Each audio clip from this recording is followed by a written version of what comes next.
Merhabalar, bu videoda size nemlendirici kremin evde nasıl yapılacağını göstereceğim. Sadece karıştırma yoluyla yapabileceğiniz şahane bir nemlendirici krem. Şöyle dokusunu hissetmeniz için alacağım. Bakın, pürüzsüz ipeksi bir dokusu var. Cildin üzerinde de çok hafif duruyor. Bu tarz ev yapımı doğal kremleri buzdolabında saklıyoruz ve çok fazla miktarda hazırlamıyoruz.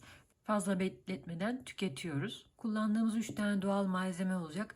Her krem videosunda size söylediğim gibi lütfen bunu yaptığınızda öncelikle bileklerinizde deneyip size alerji yapıp yapmayacağını görün. Cildinize uyumlu olduğuna karar verdiğinizde kullanmaya başlayabilirsiniz. Ben bu tariften çok memnunum. Cildimin neme ihtiyacı olduğunda bu yöntemi uyguluyorum. Umarım siz de beğenirsiniz. Haydi şimdi yapımına başlayalım.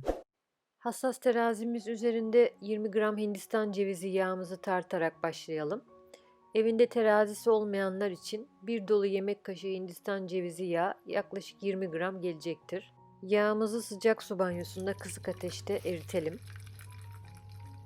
Diğer krem videolarımı izleyenler Hindistan cevizi yağını sıklıkla kullandığımı bilirler. Cildi besleyici ve onarıcı etkisi sebebiyle elimden geldiğince faydalanmaya çalışıyorum. Yağım eridi. Şimdi üzerine aloe vera jelimden bir yemek kaşığı ilave edeceğim.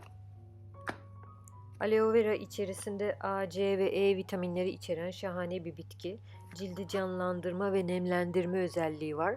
O yüzden bu kremin içerisinde yer alıyor. Biraz karıştırdıktan sonra son olarak da bitkisel gliserinimi ilave edeceğim. Ondan da yine bir yemek kaşığı civarında yeterli olacak.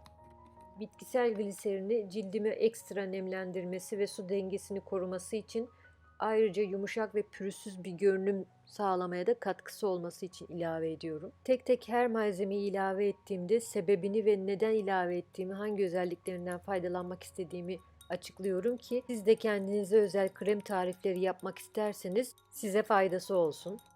Tüm malzemelerimizi ekledik. Bundan sonra yapmamız gereken tek şey karıştırmak.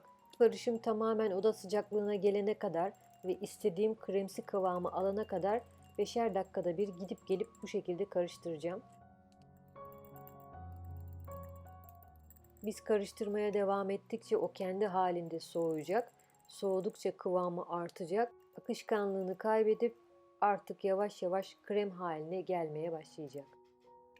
Gide gele karıştırıyorum. Yaklaşık bir yarım saat oldu. Böyle bir 5 dakika karıştırıp bırakıyorum. Tekrar gidip geliyorum. Kıvamındaki değişimi görmeniz için böyle ara ara çekim yaptım size. Bakın artık bembeyaz oldu görüntü ve ne kadar pürüzsüzleştiğini umarım yakından görebiliyorsunuzdur.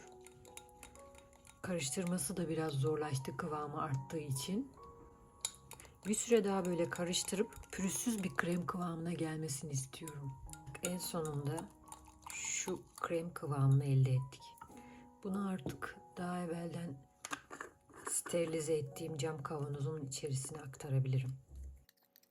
Evet, kuru ciltler için hazırladığım nemlendirici vücut kremi tarifim bu kadardı. Ben severek kullanıyorum. Sizle de paylaşmak istedim. Umarım beğenmişsinizdir. Bu tarz videolar istiyorsanız yorumlara yazın. Hep beraber yapıp öğrenelim. Şimdilik benden bu kadar. Hoşça kalın.